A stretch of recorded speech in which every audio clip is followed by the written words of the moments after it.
안녕하세요. 언제나 정확한 나무 기술을 여러분들께 전해드리는 유세영TV입니다. 자, 여러분들이 나무를 키울 때 여러 가지 작업을 하게 되죠. 이식 작업도 하고, 전정 작업도 하고, 소독 작업도 하고, 관수 작업이라든지 많은 작업들을 하게 되는데, 그런 작업들을 했을 때 그 나무가 어떻게 변하는지에 대한 그 원리를 혹시 아시나요? 그 원리를 우리가 알고 하면은 나무를 관리하고 키우는 데 있어서 훨씬 유리하지 않을까요? 자, 그래서 오늘은 여러분들께 그 수목의 성장 원리를 알 수 있는 수목 생리학에 대해서 설명을 드리겠습니다. 자, 수목의 생리에 대해서 여러분들이 전부 알려면 이거는 도저히 불가능하다고 말할 수 있습니다. 왜냐면은 제가 학창 시절 학교에서 수목생리학 공부를 하면은 정말 수목생리학 책은 이렇게 두껍고 내용도 굉장히 어렵습니다. 그렇기 때문에 그 수목생리학을 정확하게 이해한다는 것은 정말 힘들고, 제가 학교 다닐 때 수목생리학 책은 가장 좋은 수면제 역할을 했었습니다. 그만큼 내용이 어렵다는 얘기죠. 그래서 여러분들께 나무를 키우는 데 있어서 꼭 필요한 나무의 기본 생리만 콕 집어서 제가 몇 가지 정리해서 간단하게 정리해 드리겠습니다. 제일 먼저 나무를 키우려면 나무의 구조가 어떤지 구조에 대해서 알아야 되고, 그 다음에 가장 나무가 활발하게 활동하는 광합성 작용과 호흡작용과 증산작용과 TR율, CN율, 그리고 꽃눈 형성이 하는 이 화합분화. 요 하나, 둘, 셋, 넷, 다섯, 여섯, 일곱 가지. 일곱 가지에 대해서 제가 설명을 드릴 건데, 내용이 좀 많다 보니까 이 수목의 생리는 1부와 2부 두 편으로 나누어서 여러분들께 전달을 해 드리겠습니다. 자, 우선 나무의 구조를 한번 간단하게 살펴보겠습니다. 자, 나무는 줄기가 있고 뿌리가 있고 가지가 있고 가지에서 나와 있는 잎이 있죠. 자, 이 나무의 줄기를 이렇게 딱 잘라서 위에서 평면도로 본다고 하면은 이렇게 동그란 모습이겠죠. 이 동그란 모습이 어떤 구조로 되어 있냐면은 맨 가장자리에 껍질부가 있죠. 어떤 나무든지 껍질이 있습니다. 껍질은 겉껍질과 속껍질로 나뉘어져 있어요. 그리고 이 껍질의 안쪽에는 형성층이라는 게 있습니다. 형성층. 형성층이 있고, 이 형성층 안쪽에는 목질부가 있습니다. 자, 이게 이제 간단하게 정리를 한 건데, 이 껍질부를 우리가 보통 이제 채관부라고 그러고요. 이 목질부 부분을 물관부라고 그럽니다.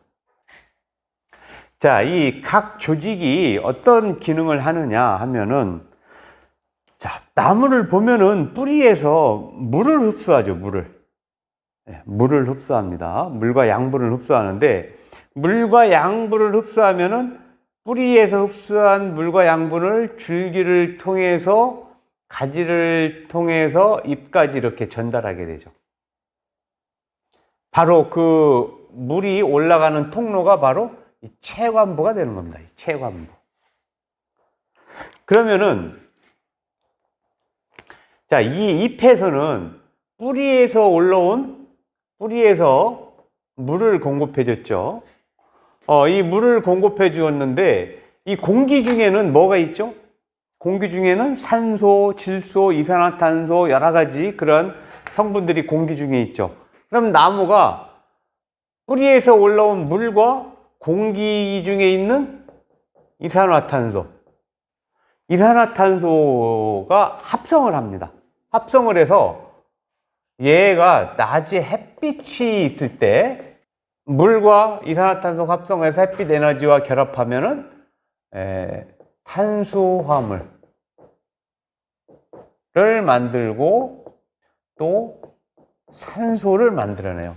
그리고 여분의 물을 만들어냅니다. 뿌리에서 체관물을 통해서 물을 흡수를 해서 줄기를 통해서 가지를 통해서 잎으로 보내면은 이 잎에서는 물 플러스 공기 중에는 이산화탄소와 햇빛을 받으면은 탄수화물과 산소와 물을 만들어냅니다. 바로 이게 뭐냐면은 광합성 작용입니다. 그리고 탄수화물을 만들어내기 때문에 탄소 동화 작용이라고도 합니다. 이게 이제 광합성 작용인데, 자, 이 광합성 작용에 의해서 잎에서 이렇게 탄수화물을 만들어내면은 이 탄수화물 잎에서 만든 거를 다시 나무는 가지를 통해서 줄기를 통해서 뿌리로 내려보내 갖고 뿌리에 이렇게 탄수화물을 저장하게 되는 거예요. 그럼 이 저장된 탄수화물을 가지고 식물은 여기에서 암반응, 명반응과 같은 여러 가지 화학 반응을 통해서 ATP라는 에너지를 만들어서 나무를 키우는데, 나무를 살찌우는데 소용이 쓰이는 겁니다. 바로 이때 이 잎에서 만들어낸 탄수화물이 뿌리로 내려가는 요 통로가 바로 요 물관보가 되겠습니다. 물관보. 뿌리에 저장된 이 탄수화물이 이제 여러 가지 뿌리에서 화학 반응을 합니다. 그래서 얘가 뿌리에서 만들어진 탄수화물과 산소를 가지고 해가 없을 때는 얘가 거꾸로 나무가 탄수화물을 사용을 하고 산소를 이용을 해서 바로 이산화탄소를 만들어내요. 이 거꾸로 되는 작업이 바로 요 거꾸로 되는 작업이 바로 호흡작용이 되는 겁니다. 호흡작용. 산소를 쓰는 거죠. 그러니까 자, 우리가 보면은 광합성 작용은 해가 있을 때, 그러니까 언제 합니까? 낮에 이루어지죠. 근데 호흡작용은 해가 없을 때 주로 밤에 이루어집니다. 물론 호흡작용은 낮에도 약간 이루어진다고 하지만 주로 밤에 이루어지는 겁니다. 왜 우리가 산에 가서 나무가 많은 산림 욕하러 가죠. 나무가 많은 곳으로 산림 욕하러 가면은 어떻습니까? 공기가 굉장히 프레시하죠. 신선하죠, 말이죠. 왜 신선합니까? 그는 나무가 광합성 작용에 의해서 계속 이 신선한 이 산소를 계속 만들어내기 때문에, 신선한 산소를 계속 만들어내는 거예요. 산소, O2죠. O2를 잎에서 O2를 계속 만들어내니까 산에 가면, 숲에 나무가 많은 곳에 가면 공기가 굉장히 신선한 거예요. 근데 거꾸로 밤에 숲에 갔는데 밤에 가서도 숲에 갔더니 공기가 너무 좋아, 프레시해. 이거는 어땠습니까? 이거는 거짓말이죠. 왜냐하면은 밤에는 나무는 거꾸로 산소를 빨아들여서 이산화탄소를 만들기 때문에 밤에는 별로 안 좋은 거예요. 그래서 산림욕 하는데 가장 좋은 시기는 새벽이 제일 안 좋은 시간이고, 새벽에, 그러니까 밤에 나무가 호흡작용해서 이산화탄소를 많이 만들어서 내뿜었기 때문에 안 좋은 거고, 오후 약 2시경 나무가 가장 왕성하게 광합성 작용을 하는 오후 2시경이 공기가 제일 많은, 신선한 공기가 제일 많은 때입니다. 그러면은 증산작용은 뭐냐? 증산작용은 여기에서 보면은 나무가 광합성 작용을 해서 물과 이산화탄소를 가지고 탄수화물과 산소를 만든 다음에 또 여분의 물을 만들어내요. 물. 그러니까 물이 남는 거예요. 남는 물을 잎에서는 공기 중으로 이렇게 내뿜습니다. 이렇게 잎에서 이 광합성 작용하고 남은 물을 공기 중으로 내뿜어요. 이제 잎에는 이런 기공이 있죠. 기공, 잎에는 이렇게 구멍이 있습니다. 구멍이 있어서 그 구멍을 통해서 나무가 물을 공기 중으로 내뿜는 거. 이게 바로 증산작용이에요. 광합성 작용과 호흡작용과 증산작용은 이제 하나의 복합적으로 작용하는 그러한 역할, 그러한 생리다, 생리작용이다, 이렇게 알 수가 있죠.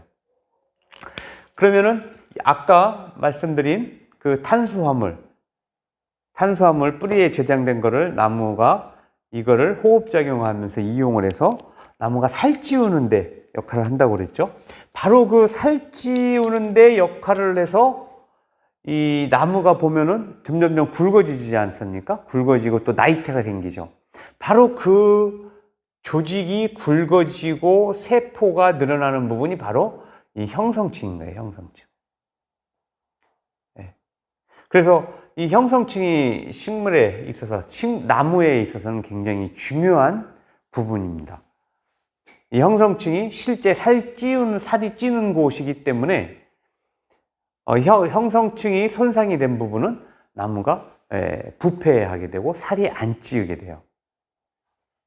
이제 나중에 뭐 치목이라든지 삽목이라든지 그러한 그 나무 번식 작업을 할 때도 이 형성층을 이제 이용해서 하는데, 우리가 이 형성층은 어떤 거냐면은 나무 껍질을 이렇게 벗겨버리면은 뭐 옛날에 뭐 버드나무 갖고 피리 만들어 불고 그랬잖아요. 그때 껍질을 벗기면은 왜 껍질 표면이 미끈미끈하죠.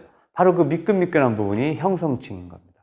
그래서 이 형성층은 나무가 실제 성장하는 부분이다. 그래서 굉장히 중요한 부분이다 이겁니다. 그러면은 왜 우리가 이러한 생리적인 뭐 이런 가장 기본적인 생리인데 이러한 생리적인 현상을 알아야 되느냐 하면은 이게 이제 우리가 나무를 키울 때 잎이 큰 나무들, 잎이 큰 화렵수들은 어떻습니까? 잎이 크니까 잎에 기공이 많고 잎이 기공이 많으니까 여기에서 증산작용이 많이 일어나겠죠. 그러니까 이런 나무들은 어떻게 해요? 물을 많이 줘야죠. 근데 소나무 같이 잎이 침엽수들, 소나무나 침엽수 같이 잎이 작은 거는 여기서 증상작용이 많이 일어나겠습니까? 안 일어나겠습니까? 많이 안 일어나겠죠. 그러니까 그런 나무들은 물을 조금만 줘야 돼요. 조금만. 이러한 생리 현상에 따라서 물 주는 양이 달라지는 겁니다. 또 낮에 광합성을 하니까 나무한테 왜 햇빛이 필요하느냐? 왜 햇빛이 필요하냐? 광합성 작용을 해야 되기 때문에 필요한 거예요. 광합성 작용을 해야 나무에, 우리 사람으로 치면 밥입니다. 밥, 탄수화물. 이 탄수화물을 만들어내는 거고, 이 탄수화물이 있어야 나무가 숨을 쉬어서 호흡작용을 해서 에너지를 만들어서 이 형성층을 통해서 살을 찌우는 거예요. 키도 키우고 살도 찌고 굵어지는 거죠. 그래서 이러한 생리적 현상을 알고 나무를 키워야만 조금 더 도움이 되겠죠. 그러면은 나무를 빨리 잘 키우려면 어떻게 해야 되느냐? 나무가 광합성 작용을 왕성하게 해야겠죠. 광합성 작용을 왕성하게 하려면 물이 꼭 필요한 거고, 또 이산화탄소도 꼭 필요한 거예요. 그리고 햇빛이 꼭 필요한 거고, 이러한 요소들을 잘 공급해줬을 때 나무가 잘 큰다는 얘기죠. 그래서 이러한 생리적 현상을 우리가 알고 나무를 키워야 된다. 이거는 여러분들 학교 다닐 때도 한 번씩 다 공부하셨죠? 그리고 이렇게 정확하게 이해는 안 될지 모르지만 대략은 어떤 건지 뭐 여러분들도 다 아시는 내용일 거라고 생각합니다. 그래서 이렇게 나무 구조와 광합성 작용, 호흡 작용, 증산 작용, 요거는 이렇게 간단하게 설명을 드리고, 그 다음에 이제 TR율, CN율, 요거는 조금 이제 영어도 들어가고 조금 이제 내용이 조금 어려워집니다. 그래서 요 TR율, CN율, 그리고 연결해서 화합운화는 꽃눈이 형성되는 것을 말하는 거예요. 그래서 이것들은 어떤 작용이고 나무에 우리가 나무를 관리하는 데 있어서 어떻게 얘네들을 이용을 할지에 대한 거는 2부에서 설명을 드리도록 하겠습니다.